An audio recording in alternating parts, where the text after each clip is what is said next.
Glória a Deus. Isso, capítulo 3, versículo 11 a 14. A palavra diz assim, irmãos: E disse o Senhor a Samuel: Eis aqui, vou eu a fazer uma coisa em Israel, a qual todo que ouvir lhe tirarão ambas as orelhas. Naquele mesmo dia suscitarei contra ele tudo quanto tenho falado contra a sua casa, começá-lo-ei e acabá-lo-ei, porque já eu lhe fiz saber que julgarei a sua casa para sempre, pela iniquidade que ele bem conhecia, porque fazendo-se os seus filhos execráveis, não os repreendeu. Portanto, jurei à casa de Eli, que nunca jamais será expiada a iniquidade da casa de Eli com sacrifício, nem com oferta de manjares. Amém? Pai, fala conosco nessa palavra que é verdadeira, Senhor. Deus, essa palavra não é minha, ela é única e exclusivamente do Senhor, e ela também não é de particular interpretação, Senhor. Cada pessoa que pregar essa palavra, o Senhor vai usar de uma maneira diferente. No entanto, a essência da palavra, Senhor, ela continua a mesma. Eu te peço, ó Deus, usa-me, Senhor Jesus da glória, como instrumento nas tuas mãos, Senhor, para entregar a mensagem dessa palavra hoje, Senhor meu Deus, não só para a igreja, Senhor, grande Jesus, mas para a minha pessoa também, que estou ministrando aqui essa palavra, Pai, porque eu também sou uma ovelha, Senhor Jesus da glória, do rebanho do Senhor, Pai. Fala poderosamente, em nome de Jesus Cristo. Amém. E graças a Deus. Aleluia. Glória a Deus. Vai, Senhor, Santo. Aleluia. Irmãos amados, glória a Jesus, aleluia. Nós sabemos que o sacerdote Eli, glória a Deus, ocupava o cargo, e tinha ali os seus dois filhos, que Hofni e Finéias, que também eram sacerdotes, né? Glória a Deus, em Siló. E quando nós olhamos para a palavra do Senhor, a palavra do Senhor diz que os filhos de Eli eram filhos de Belial. O que é filho de Belial? É alguém que é ruim, alguém, irmãos, que pratica só o erro, que pratica as coisas erradas, o pecado, e que não está nem aí para nada. O próprio Deus diz que eles eram filhos de Belial, degenerados, imorais, usava de ganho ilícito, aproveitava da sua posição, ou da posição que eles ocupavam. Mas uma coisa, irmãos, que a gente observa é que o sacerdote Eli, que era o pai deles, ele estava servindo no mesmo lugar. Ele conhecia os seus filhos, ele conhecia as suas depravações, ele conhecia os seus erros. Como a palavra, né, nos diz que ele não concordou com o erro deles. Ele não concordava com o erro deles. No entanto, irmãos, ele deixou eles a cometer. Ele não concordou, mas também não tirou eles do sacerdócio, deixou eles continuar ali fazendo o que queria, do jeito que queria, metendo a mão nos sacrifícios que eram oferecidos para Deus. Ah, mas eles eram sacerdotes? Eram, mas eles eram imundos. Imundos, irmãos, porque eles praticavam prostituição ali. Eram pessoas que não tinham caráter. E a pior coisa que desagrada a Deus é um crente totalmente sem caráter. Ainda mais o sacerdote, que é pior ainda, porque a palavra fala que a quem mais é dado, também mais será exigido. Então, se alguém é sacerdote, irmãos, essa pessoa tem que ser um exemplo para os demais, para os fiéis. E eles eram um péssimo exemplo. Mas Eli até protestou contra os erros, mas não fez nada. Não fez nada. Afinal de contas, eles são meus filhos, né? E Deus vai ter misericórdia. Sabe? Conhece a fraqueza. Deus conhece a fraqueza, mas não tolera pecado. Ele conhece a minha fraqueza, sim, Ele conhece. Mas Ele não vai tolerar o meu pecado. Ainda mais se o pecado que eu praticar estiver distraindo as pessoas e tirando as pessoas do caminho do Senhor, eu vou tornar em pedra de tropeço. E os filhos de Eli eram uma pedra de tropeço. Eles eram uma pedra de tropeço para as pessoas que estavam servindo o Senhor. Quantas pessoas olharam a conduta deles e desanimaram de levar ali seus sacrifícios no templo, de levar as suas ofertas no templo? Por que, irmãos? Porque o exemplo era ruim. Louvado seja Deus, aleluia. Quer ver uma coisa? O estrago que o pecado causa, irmãos. Quando nós olhamos para a palavra do Senhor, nós vemos que gerou uma perda na batalha contra os filisteus. Eles saíram, né, na batalha contra os filisteus, eles perderam a batalha. Quando eles viram que estava perdendo a batalha, irmãos, o crente fiel, ele pode perder, né, alguma coisa, mas a batalha, a bênção não vai perder. Porque o Senhor peleja por você, peleja por mim, peleja por nós. Mas quando entra pelo caminho do pecado, pelo caminho do erro, o Senhor não tem mais compromisso. E ali Deus não tinha mais compromisso com Ofni e Finéias.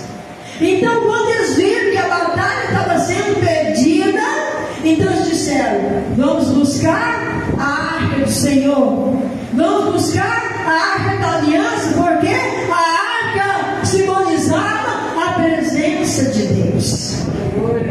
Amém? Igreja sem presença de Deus, culto sem presença de Deus, cristão sem presença de Deus, irmãos, não é culto. Porque o mais importante é a presença de Deus. Então eles vão lá e pegam a arca. Agora a gente vai levar a presença de Deus conosco e a batalha vai ser ganha. Israel até comemorou isso. Até comemorou porque, afinal de contas, a presença de Deus estava chegando ali. Mas os sacerdotes, irmãos, estavam longe de Deus. Estavam longe de Deus. O Senhor não tinha compromisso com eles. Ainda que a arca significasse a presença de Deus, Deus não estava com eles. Por quê? Porque eles estavam no erro, eles estavam no pecado, e eles eram conscientes. Não eram pessoas que estavam pecando porque não conheciam a palavra, né? Ou por simplicidade, não. Era consciente. Eles tinham consciência do erro, mas eles diziam assim: olha, eu faço isso, vocês me dão isso, do sacrifício que era oferecido para Deus, vocês me dão, ou a gente vai tomar força. Era bem assim. Era bem assim, irmãos. Mas com Deus não se brinca. Com Deus não se brinca. Porque o Senhor Jesus, irmãos, Ele purificou o seu povo com o sangue dele. Então aqui está um povo lavado e remido no sangue do Cordeiro. E aqueles dois sacerdotes deveriam estar ali, né, andando na presença de Deus. Mas quando nós vemos que chega a arca, irmãos, os filisteus vencem a batalha, levado embora. Então o pecado deles gerou a perda da arca, a perda da batalha, né? Louvado seja Deus, aleluia. Gerou, irmãos, a morte dos dois sacerdotes, Ofni e Finéias, a morte deles mesmos. Gerou a morte da mulher de Finéias, gerou a morte do sacerdote ali. Veja quanta tragédia, irmãos, por causa do pecado de duas pessoas, por causa da desobediência de dois sacerdotes. Mas o Senhor não requer a obediência só do sacerdote, mas Ele requer a obediência de todo servo e serva dele. Todos nós, irmãos, quando nós obedecemos o Senhor, no dobrar dos nossos joelhos, o céu se abre.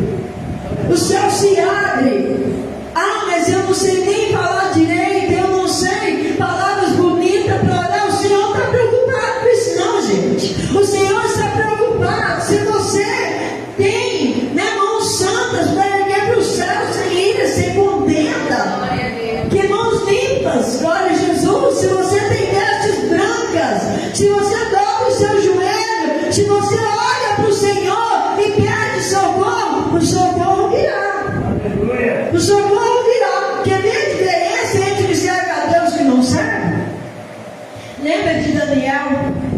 Daniel orou a Deus, buscou o Senhor, porque estava buscando por uma bênção, por uma vitória. Aí ele orou 1 dia, 2 dias, 3 dias, foi orando, orou 21 dias. Alguém pode pensar que Deus demorou 21 dias para responder a oração dele. Não, demorou não. Desde o primeiro dia que ele orou, Deus já mandou socorro.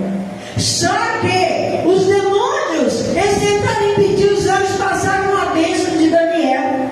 Como ele tenta passar, impedir a bênção chegar até você. Mas se você é uma pessoa de oração, se você é uma pessoa obediente a Deus, se você é uma pessoa que jejuma, uma pessoa que entrega a sua vida para Deus, nem o inferno inteiro vai conseguir impedir a bênção do Senhor chegar na sua casa, chegar na sua vida, chegar na sua família. Glória a Deus. Então nós vemos no caso de Daniel, quando fez 21 dias, quando o anjo chega ali com a bênção de Daniel e disse assim: olha, o Senhor mandou sua bênção desde o primeiro dia, mas houve batalhas. Houve batalha, porque Satanás tem raiva de quem é fiel, e ele sabia que Daniel era fiel ao Senhor, que Daniel não ia desistir da oração no primeiro dia.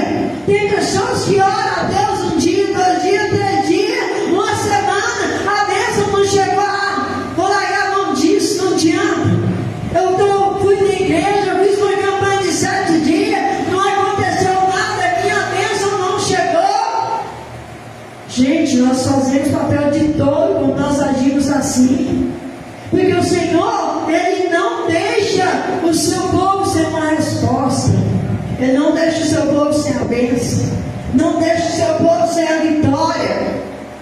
E quando nós olhamos para a palavra de Deus, nós vemos uma grande tragédia, quando o pecado, ele é tolerado, irmãos, ele é tolerado, porque quando nós vemos que Deus fala com Samuel era apenas um menino, era um jovenzinho, Deus fala com ele porque ele via pureza no coração de Samuel, ele via que precisava mudar a liderança daquele trabalho. Por quê? Porque havia um homem ali, para Deus, que fazia vista grossa ao pecado dos seus filhos, ainda que seja filho nosso, ainda que seja da nossa casa, da nossa parentela, irmãos. Se tiver um pecado, nós temos a obrigação de corrigir, nós temos a obrigação de confrontar, de mostrar a pessoa que o pecado não é matar aquela pessoa, não, irmãos. É chegar para aquela pessoa e dizer: olha, o caminho que você tomou está errado. Deus não vai te abençoar desse jeito, desse caminho. Apruma, toma o caminho certo, deixa o pecado, porque o pecado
Deus?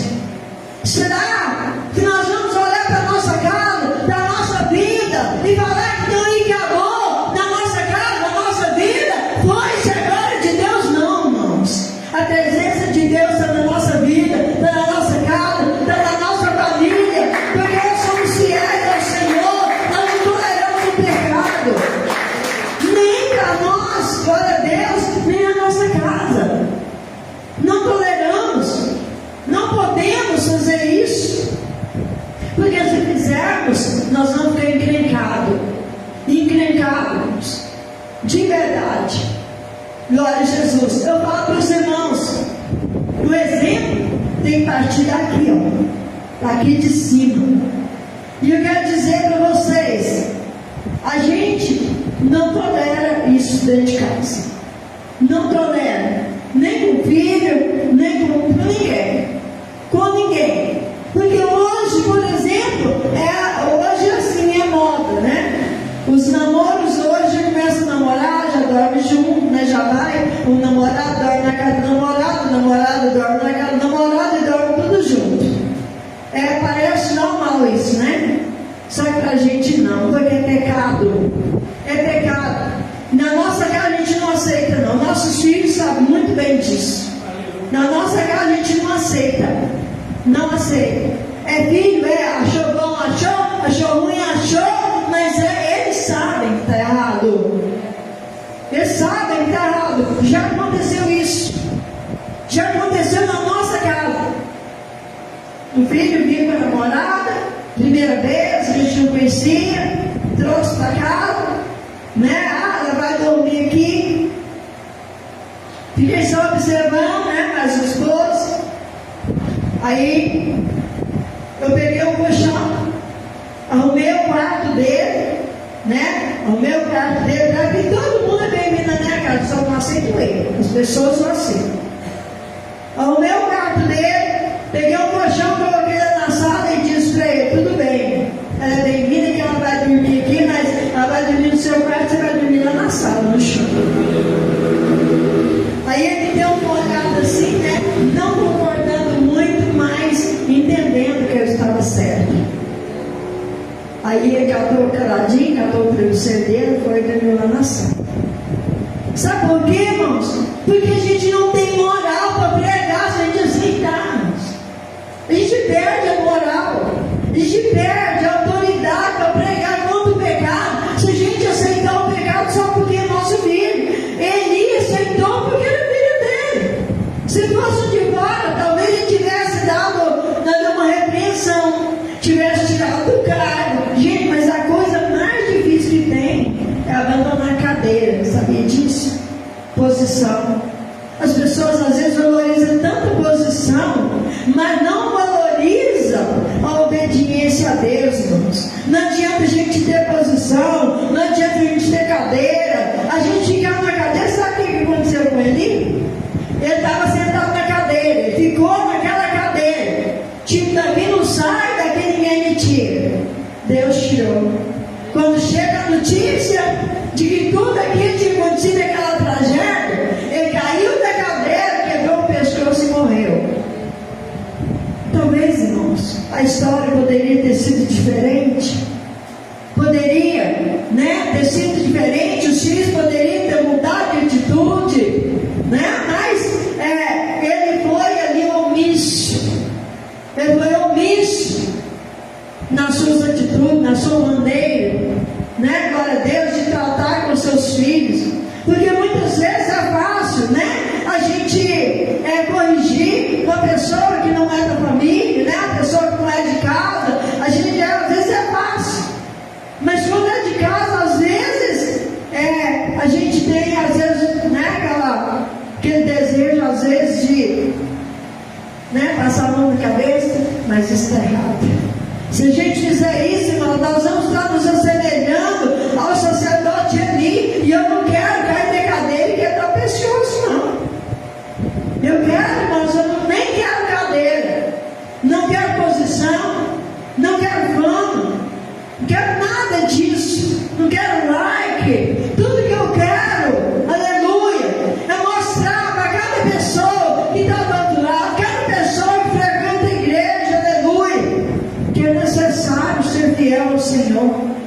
necessário, glória a Deus, fugir da aparência do mal. É necessário, glória a Deus, aleluia, fugir do pecado, buscar a santificação, sem a qual ninguém terá o Senhor. E isso é mostrar para os irmãos que Jesus está voltando para buscar a sua igreja, que isso é um fato real, mais cedo ou mais tarde vai acontecer. A nossa obrigação aqui é essa. Glória a Deus, aleluia. Não é entronar, não é estar no lugar, né? Dizer não, eu mando e todo mundo tem que obedecer. Não, irmãos, nós somos submissos ao Papai do céu. E nós ensinamos a todos ser submissos ao Papai do céu. Estamos aqui, glória a Deus, na qualidade de pastores. Estamos tentando cuidar desse rebanho. Estamos. Eu sei que os irmãos têm carinho. Outras pessoas que estão em outra denominação têm carinho pelo seu pastor, honra seu pastor, e é bíblico. E é bíblico. Porque o pastor, ele tem que dar conta das nossas almas perante o Senhor. Desde que você dê ouvido à palavra pregada. Porque se a pessoa não quiser dar ouvido aos ensinamentos, a palavra foi pregada, resolvendo desviar-se mesmo, de toda maneira ela não voltar, mesmo com todo esforço do pastor, aí ele já não tem mais responsabilidade com o sangue que aquela ovelha vai derramar. Porque o Senhor sabe, Ele observa lá de cima. Glória a Deus, aleluia. E observa no nosso meio também, porque Ele está aqui. Ele está aqui. Nós não precisamos, né? Glória a Deus, hoje a arca ninguém nem sabe onde ela está. Mas hoje nós sabemos que ninguém precisa da arca para saber que a presença de Deus está aqui. É somente orar, glória a Deus, e sentir a presença dEle, sentir o toque dEle, sentir que Ele está enchendo a sua vida, orando a lamácia, oricando a lavassúbia, que Ele está enchendo o seu coração, está enchendo a sua casa, aleluia, está derramando óleo fresco sobre a sua cabeça, oricando a lavassúbia, aleluia. O que importa é isso, oricando a lavassúbia, oricando a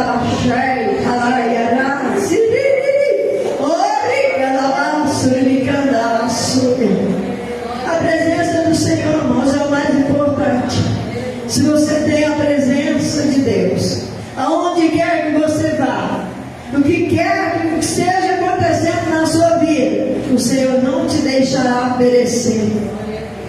Mas se andarmos na contramão de Deus, no caminho errado, irmãos, tomemos, por exemplo, a vida de Eli e da sua casa. Qual foi o destino que eles tomaram? E houve tempo. Deus deu tempo para que isso fosse consertado, mas não houve atitude de conserto. A atitude de consertar, irmãos, cada um examine-se a si mesmo, cada um olhe para dentro de si, se tem algo que precisa ser consertado, que precisa melhorar, faça isso hoje. Que eu faça isso hoje, que nós façamos isso hoje. Porque pela palavra do Senhor nós sabemos que pode ser hoje, pode ser amanhã, não sei o tempo que vai ser que o Senhor virá, mas Ele virá.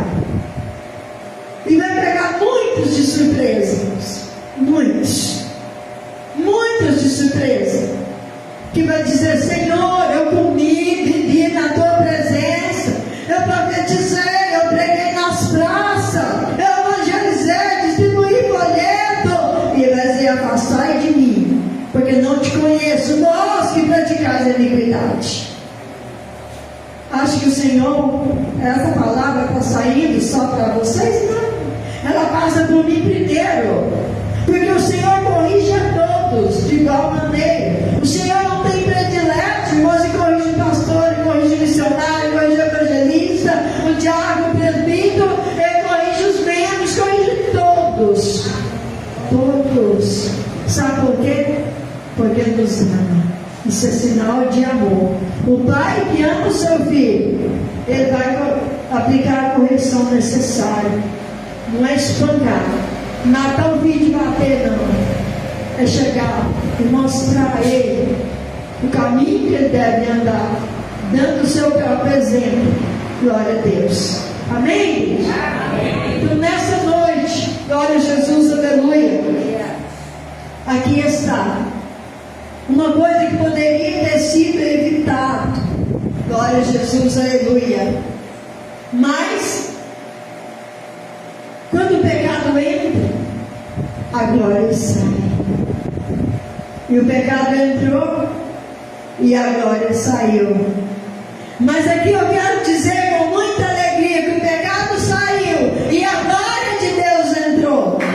Glória a Jesus, aleluia. O pecado saiu da sua vida, saiu da minha vida e a glória de Deus entrou. O Icabô não está aqui. O Icabô não está na sua casa, o Icabô não está na minha vida, o Icabô não está na nossa família, porque a glória de Deus, Ele enche a nossa casa e enche a nossa vida. Enquanto nós estivermos aqui na terra, nós vamos sentir a glória de Deus, amém?